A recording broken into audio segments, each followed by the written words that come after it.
ኮልኔክ ለመስራት መጀመሪያ መጠቀም ያለብን ጨርቅ ብዙ ጊዜ ለኮል የሚመቹ ጨርቆች ስትሬች የሚያደርጉ ጨርቅ አሪፍ ነው። ሪፓብሊክ ስላለው ጨርቁ ባህሪ እንደዚህ ስትሬች የሚያደርጉ ጨርቆችን ብትጠቀሙ የተሻለ ነው የሚሆነው።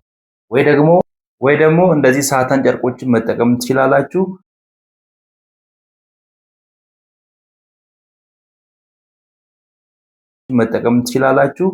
አለበለዚያም በሽፎን ጨርቅ ከለራቸው ወጥ ይወጣም። ውድ ቤተሰብ እንዴት ናችሁ? ዛሬ በአዲስ ትምህርት መጥቻለሁ። አዲስ ከሆናችሁ ፎሎ አድርጉ፣ ኮፒና ሼር ማድረግ እንዳይረሳ። ዛሬ ማሳያችሁ ኮልኔክ አሳያችኋለሁ በቀላል መንገድ እንዴት እንደምትሰሩ።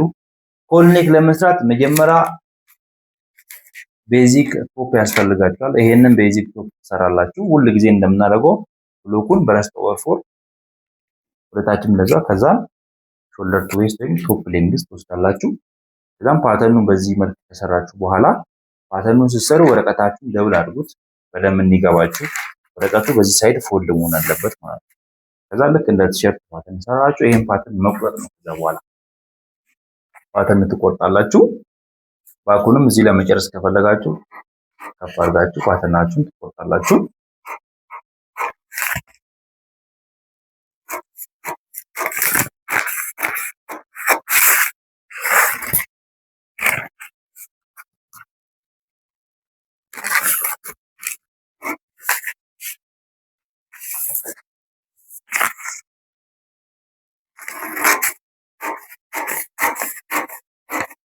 ፓተርን ይሄንን ይመስላል።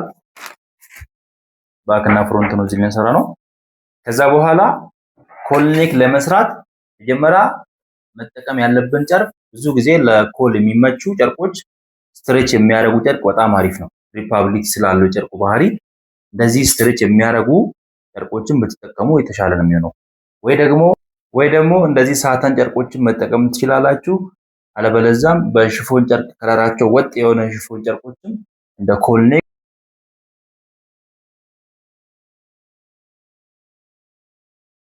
ከለራቸው ወጥ የሆነ ሽፎን ጨርቆችን እንደ ኮልኔክ ሪፓብሊክ ስላላቸው ጨርቃቸው ስስ ስለሆነ በሱ መስራት ትችላላችሁ። ፋሽን ዲዛይን መማር የምትፈልጉ እኛ ጋር ማምጣት ትችላላችሁ። ቶፕን በዚህ ሁኔታ ከሰራችሁ በኋላ አሁን ጀማሪዎች ከሆናችሁ በጨርቅ አትዳፈሩ። እሺ፣ አቡጀዴ ላይ ተለማመዱ። ጀማሪ ከሆናችሁ ማለት ነው። አዲስ ከሆናችሁ ግን አቡጀዴ ጨርቅ ላይ ብትለማመዱ ለእናንተ በጣም የተሻለ ነው። መጀመሪያ ባኩን ቁረጡት። ባኩን በፎልድ አድርጋችሁ ቁረጡ። ባኩን ከቆረጣችሁ በኋላ ይሄንን ፓተርን የባክ ፓተርን እዚህ ላይ ነበር የጨረስነው። አንገቷን እቺ የፍሮንታን ኔክ እንቆርጣታለን ማለት ነው።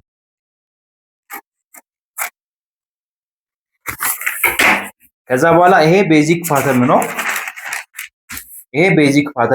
እንደምታዩት ቤዚክ ፓተርን ነው። ሴንተር አለ። ይሄኛው ሴንተሩ ላይ ተሰነጥቃላችሁ። 3 ሴንቲሜትር እስከሚቀራችሁ ድረስ ተሰነጥቃላችሁ። ሴንተሩ ላይ ወደ ታች ተሰነጥቃላችሁ 3 ሴንቲሜትር እስከሚቀራችሁ ድረስ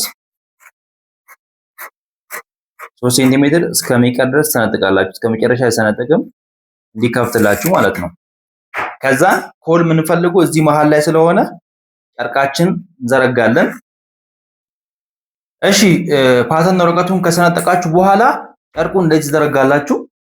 ጨርቃችሁን ከዘረጋችሁ በኋላ ከላይ 10 ሴንቲሜትር 6ም ዝቅ ማለት ትችላላችሁ። 10 ሴንቲሜትር ወይ ደግሞ 6 ሴንቲሜትር ዝቅ ብላችሁ ታሰምራላችሁ። እንደዚህ አድርጋችሁ ለፌሲንግ ማለት ነው። እንደዚህ ለሚመለስ ወደ ውስጥ። ከዛም ፓተርን ወረቀታችሁን ወስዳችሁ እዚህ ጋር ማስቀመጥ።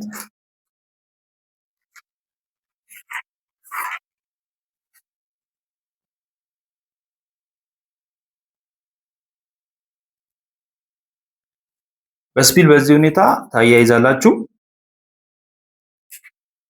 እንደነገርኳችሁ መርሳት የሌለባችሁ ነገር ቢኖር ከላይ ለፌሲንግ ነው። ይሄ መልስ ወደ ውስጥ መልስ ስለሚል ማለት ነው እንዳይታይ።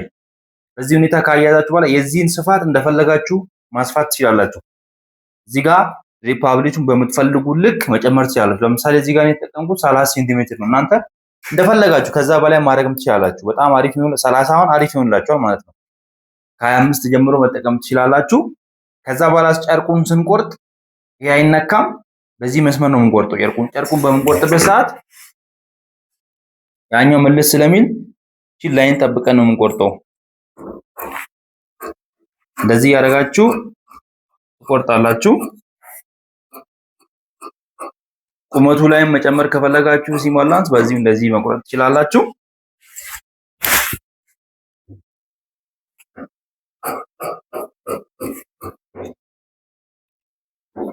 ይሄንን ይመስላል።